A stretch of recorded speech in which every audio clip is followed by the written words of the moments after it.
Hello everyone, आज हम लोग पढ़ेंगे सीनेट का कुछ और क्वेश्चन सॉल्व करेंगे। ये बहुत इजी वे में है और बहुत अच्छा क्वेश्चन है। आप लोग इसको ज़रूर सॉल्व कीजिएगा। तो पहला क्वेश्चन देखते हैं हम लोग।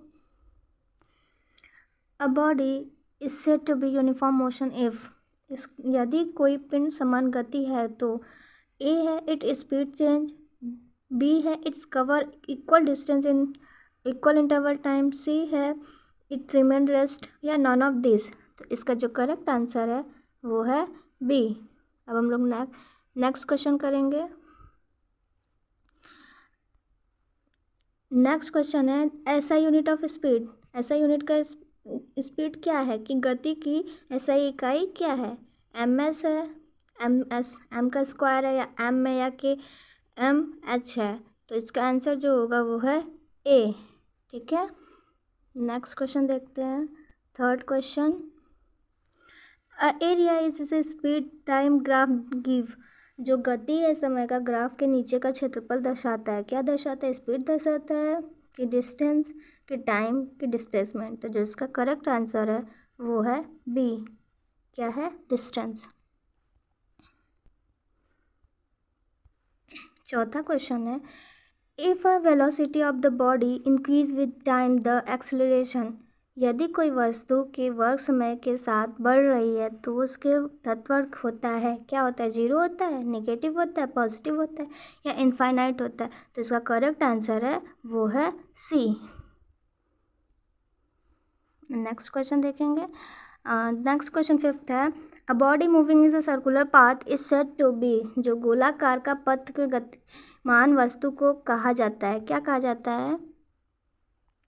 यूनिफॉर्म मोशन कहा जाता है, यूनिफॉर्म सर्कुलर मोशन कहा जाता है, नॉन यूनिफॉर्म मस्कुलर कहा जाता है, या ऑसिलेटरी मोशन कहा जाता है। तो जो इसका करेक्ट आंसर है वो है बी, यूनिफॉर्म सर्कुलर मोशन। अब फिफ्थ क्वेश्चन है Newton's first law is known as. जो न्यूटन्स का पहला नियम है कहलाता है, क्या कहलाता है? Law of force, law of motion, law of inertia, या लॉ ऑफ एक्सलेरेशन। तो इसका करेक्ट आंसर है law of inertia. Seven question देखेंगे हम लोग। फोर्स इज अ, बल क्या है? Scalar quantity, vector quantity, unit, या मास। तो जो हमारा फोर्स है वो है वेक्टर क्वांटिटी है। तो इसका करेक्ट आंसर जो होगा वो है बी। 8 क्वेश्चन देखेंगे हम लोग। ऐसा यूनिट ऑफ फोर्स, बल की इकाई क्या है? न्यूटन्स है, जूल्स है, किलोग्राम है, या वॉट है। तो इसका करेक्ट आंसर जो है वो है ए, यानी न्यूटन्स है। अब लोग 9 क्वेश्चन देखेंगे। Third law of motion deal with. जो गति का तीसरा नियम है संबंधित किससे? इनर्शिया से है, एक्सलरेशन से है, एक्शन ऑफ रिएक्शन से, वेलोसिटी से। तो इसका जो करेक्ट आंसर है वो है सी, एक्शन एंड रिएक्शन, रिएक्शन से संबंधित है। तो हम लोग 10th क्वेश्चन अब देखेंगे। मोमेंटम, संचरण क्या है? क्या है? तो मास इंटू एक्सलरेशन होगा, मास इंटू वेलोसिटी होगा, या मास अपॉन वेलोसिटी होगा, या फोर्स इंटू टाइम होगा। तो इसका करेक्ट आंसर जो है वो है बी, मतलब मास इंटू वेलोसिटी। 11 क्वेश्चन देखेंगे। Who discover the law of gravitational. गुरुत्वाकर्षण के नियमों को किसने खोजा था? गैलीलियो ने, न्यूटन ने, कैपलर ने, या इंटरस्टाइन ने। तो इसका 11th का आंसर जो होगा वो है बी, मतलब कि न्यूटन्स ने खोजा था।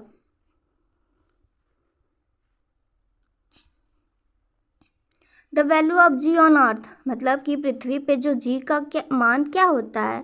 तो 10 ms² होगा, कि 8.9 ms² होगा, कि 9.8 m/s² होगा, 9.2 m/s² होगा। तो इसका आंसर जो करेक्ट है वो है सी।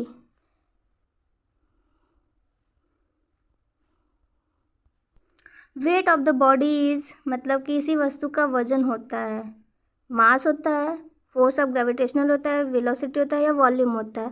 तो इसका जो करेक्ट आंसर होगा वो है बी, मतलब कि फोर्स ऑफ ग्रेविटी। 14 क्वेश्चन देखेंगे हम लोग। Mass of the an object, किसी वस्तु का द्रव्यमान चेंज विथ प्लेस होता है, रिमेन कांस्टेंट होता है, या चेंज विथ मोशन होता है, ये डिपेंड ऑन वेट। तो इसका जो करेक्ट आंसर होगा वो है बी, मतलब कि रिमेन कांस्टेंट, मतलब उसका जो द्रव्यमान का वस्तु है वो है कांस्टेंट रहता है। Which of the instrument is use to measure atmospheric pressure, वायुमंडलीय दबाव को नचाने वाला यंत्र,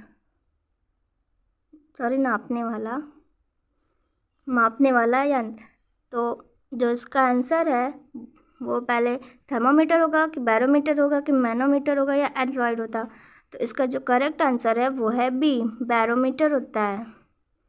ठीक है, तो ऐसे ही इजी क्वेश्चंस के साथ हमारे साथ जुड़े रहिए। अगर आपको ये वीडियो अच्छी लगी है तो ज़रूर सब्सक्राइब कीजिएगा, शेयर कीजिएगा और लाइक कीजिएगा। Thank you.